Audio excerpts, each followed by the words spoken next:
पता नहीं रोज रोज मुझे मछलियाँ कम क्यों मिलती हैं, जबकि हरिया तो रोज मुझसे ज्यादा मछलियाँ पकड़ कर लाता है।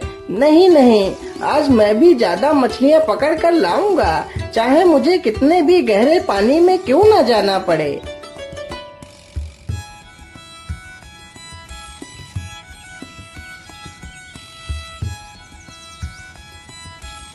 हरीराम ज्यादा मछलियां पकड़ने के लालच में अपनी नाव को गहरे पानी की तरफ ले जाता है।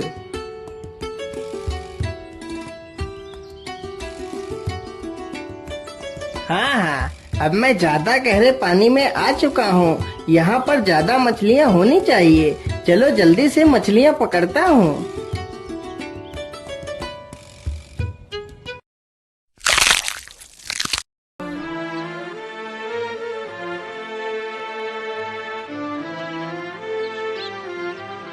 अरे वाह वाह, आज तो पहली बार मैंने इतनी सारी मछलियाँ एक बार जाल फेंकने से पकड़ी हैं। वाह वाह, आज तो मैं बाजार में ढेर सारे पैसे कमाऊंगा। हरीराम इतना कह ही रहा था कि तभी वहाँ पर एक सींग वाली मछली आ जाती है और हरीराम की नाव पर जोर से अपने सींग से वार करती है, तो हरीराम की नाव में छेद हो जाता है। बाप रे बाप, इतनी बड़ी मछली! भाग लो हरीराम, नहीं तो आज समंदर में ही तुम्हारी समाधि बन जाएगी। हरीराम जल्दी जल्दी से अपनी नाव को बाहर की ओर लाता है। बाहर लाते लाते उसकी नाव में काफी पानी भर जाता है, जिसके कारण उसकी नाव डूब जाती है। वह मुश्किल से खुद की ही जान बचा पाता है। राम राम राम राम, आज तो मरते मरते बचा, लेकिन मेरी नाव तो डूब गई है। अब मैं मछलियाँ कैसे पकड़ूंगा? ऐसे तो मैं भूखों मर जाऊंगा। नहीं नहीं, मुझे जल्दी ही एक दूसरी नाव बनानी होगी। मैं कल सुबह ही जंगल जाकर एक अच्छी सी लकड़ी ढूंढ कर लाऊंगा और अपनी नाव बनाकर मैं फिर से मछलियाँ पकड़ूंगा।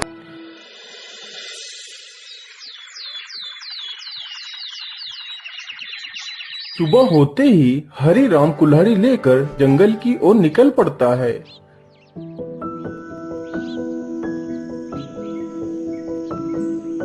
कौन सा पेड़ काटूं, कुछ समझ नहीं आ रहा।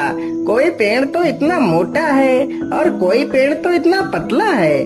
मेरी नाव के लायक तो कोई पेड़ मुझे दिख ही नहीं रहा है। हाँ, ये पेड़ मेरी नाव के लायक है। चलो मैं इसे ही काट लेता हूँ। उसी पेड़ पर एक चिड़िया ने अंडे दिए होते हैं। हरीराम जैसे ही कुल्हाड़ी उठाकर पहला वार उस पेड़ पर करता है। अरे, ये शोर कैसा? मुझे लगता है कोई मेरे इस पेड़ को काट रहा है।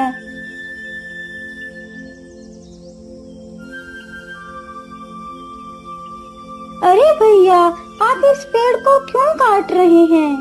अरे चिड़िया बहन, मैं यह पेड़ काट कर अपने लिए एक नाव बनाऊंगा। लेकिन भैया, कृपा कर आप इस पेड़ को मत काटिए। इसी पेड़ पर मेरा घोंसला है जिसमें मेरे अंडे रखे हैं। यदि तुम इस पेड़ को काट दोगे तो मेरे अंडे नीचे गिरकर टूट जाएंगे और मेरा घर बर्बाद हो जाएगा। कृपा कर आप कोई दूसरा पेड़ काट लीजिए। अरे अरे, माफ करना चिड़िया बहन, मुझे पता नहीं था कि आपका घोंसला इसी पेड़ पर है। नहीं तो मैं इस पेड़ को कभी नहीं काटता। चलो चलो, मैं कोई दूसरा पेड़ काट लेता हूँ। हरीराम फिर से दूसरा पेड़ ढूंढने लगता है। अरे बाप रे बाप, मुझे लगता है बहुत जोर की बारिश आने वाली है। तभी जोरदार हवाओं के साथ बारिश होने लगती है। अरे राम राम राम, या तो बहुत जोर की बारिश आ गई। अब कहाँ छिपूं मैं? मुझे लगता है वहाँ पर कोई झोपड़ी है। चलो चलकर देखता हूँ।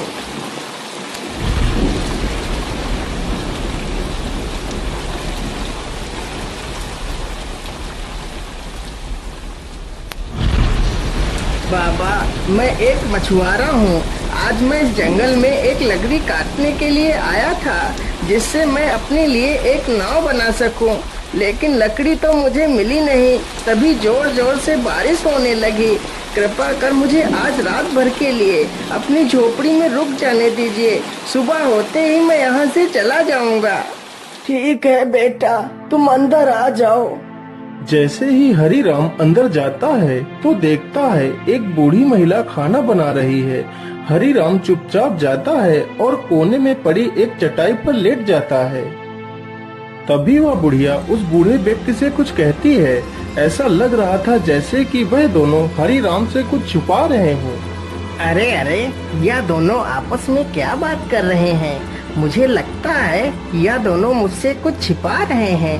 मुझे यह पता लगाना ही होगा, आखिर ये दोनों मुझसे क्या छिपा रहे हैं। हरिराम यह सब कुछ सोचने लगता है और चुपचाप सोने का नाटक करता है।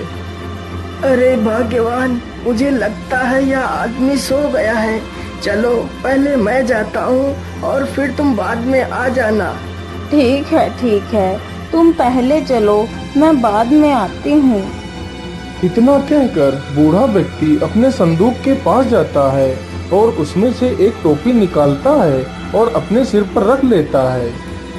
गीली गीली छू उड़ जा तू। इतना बोलते ही वह बूढ़ा व्यक्ति गायब हो जाता है।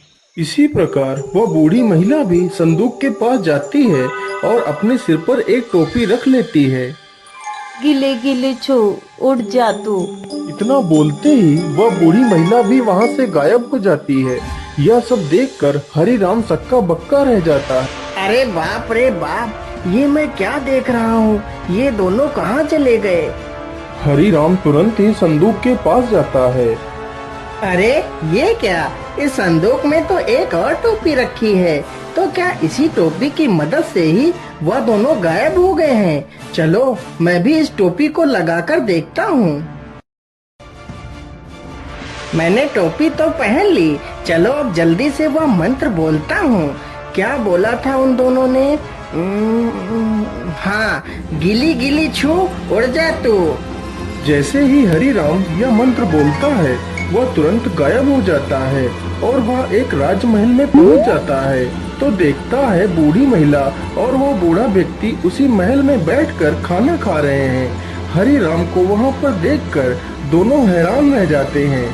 चलो चलो भाग्यवान, जल्दी से हम सारे बर्तन अपनी झोली में डालकर यहाँ से निकल लेते हैं। वह दोनों राजा के घर से सोने व चांदी के बर्तन की चोरी करके उन्हें गरीबों में बांट दिया करते थे। दोनों जल्दी से कुछ बर्तन अपनी झोली में रखते हैं और वहाँ से चले जाते हैं। अरे वाह, क्या बात है! चलो मैं भी जल्दी से कुछ बर्तन उठा लेता हूँ। लेकिन इतनी जल्दी भी क्या है? चलो थोड़ा सा स्वादिष्ट भोजन का आनंद लिया जाए, फिर आराम से चला जाएगा। इतना सोचकर हरिराम खाना खाने लगता है। अरे वाह, खाना तो बहुत स्वादिष्ट था। ऐसा स्वादिष्ट खाना तो मैंने अपने जीवन में पहली बार खाया है। लेकिन अब मुझे खाना खाने के बाद बड़ी नींद आ रही है। चलो थोड़ा सा सो लेता हूँ, फिर आराम से चला जाऊंगा। इतना कहकर वह वहीं पर लेट जाता है और सो जाता है। उसे सोते सोते सुबह हो जाती है। तभी वहाँ पर राजमहल का रसोइया आ जाता है। अरे चोर चोर, कोई पकड़ो इसे, आज यह चोर हमारे हाथ लग गया है। इतना सुनते ही सैनिक हरिराम को दबोच लेते हैं और राजा के दरबार में पेश करते हैं। महाराज, मुझे छोड़ दीजिए। मैंने आपके घर में कोई चोरी नहीं की है। मैं चोर नहीं हूँ, मैं तो एक मछुआरा हूँ। अरे मूर्ख, यदि तू मछुआरा है तो क्या मेरे महल में तू मछली पकड़ने आया था? अरे मूर्ख चोर, मुझसे झूठ बोलता है, रोज रोज मेरे महल में चोरी करता है। सैनिकों, इस बेवकूफ को ले जाओ और बीच चौराहे पर खड़ा करके जिंदा जला दो, ताकि ऐसा कोई दोबारा करने की सोचे भी नहीं। राजा का आदेश होते ही सैनिक हरिराम को बीच चौराहे पर ले जाकर एक मजबूत लक्कड़ से बांध देते हैं। अरे राम राम राम, ये कहाँ आकर फंस गया? आज तो मेरी मौत निश्चित है। क्या करूं, कैसे बचूं इन सैनिकों से? कुछ ना कुछ तो मुझे उपाय सोचना ही पड़ेगा। हाँ महाराज, आप मुझे मारने के लिए तो तैयार ही हैं और कुछ ही देर में मुझे मार भी डालेंगे। इसीलिए महाराज, मेरी आखिरी इच्छा पूरी कर दीजिए। हाँ हाँ, क्यों नहीं, बोल तेरी आखिरी इच्छा क्या है? महाराज, मैं चाहता हूँ कि आप लोग मुझे जिंदा जलाएं। उससे पहले मेरी टोपी मेरे सिर पर रख दीजिए, इससे मेरी आत्मा को शांति मिल जाएगी। अच्छा अच्छा, ठीक है। एक राजा होने के नाते मैं तेरी आखिरी इच्छा भी जरूर पूरी करूँगा। सैनिकों, जल्दी से जाओ और इसकी टोपी को उठाकर ले आओ और इसे पहना दो। सैनिक तुरंत ही टोपी लेकर आ जाते हैं और हरि राम को टोपी पहना देते हैं। टोपी को पहनते ही हरि राम खुश हो जाता है। गीली गीली छू, उड़ जा तू। हरि राम तुरंत ही उस लक्कड़ समेत वहाँ से गायब हो जाता है। यह सब देखकर वहाँ पर खड़े हुए लोगों में भगदड़ मच जाती है। अरे भागो भागो, यहाँ से जल्दी से भागो और अपनी जान बचाओ, यहाँ पर भूत आ गया है।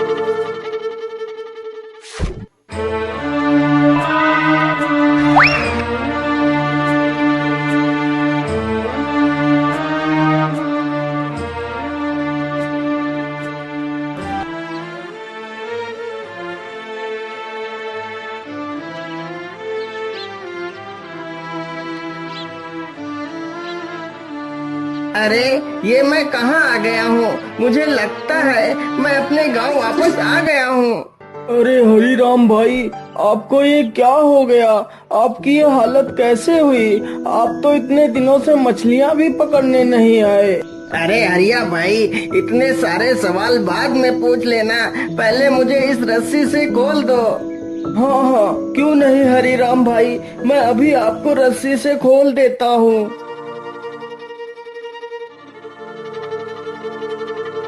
हरिया तुरंत ही उसकी रस्सियाँ खोल देता है।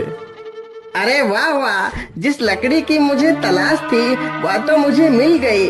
चलो अब इसी लकड़ी से ही अपनी नाव बनाऊंगा। इस प्रकार हरि राम लकड़ी को उठाता है और दोनों वहाँ से चले जाते हैं।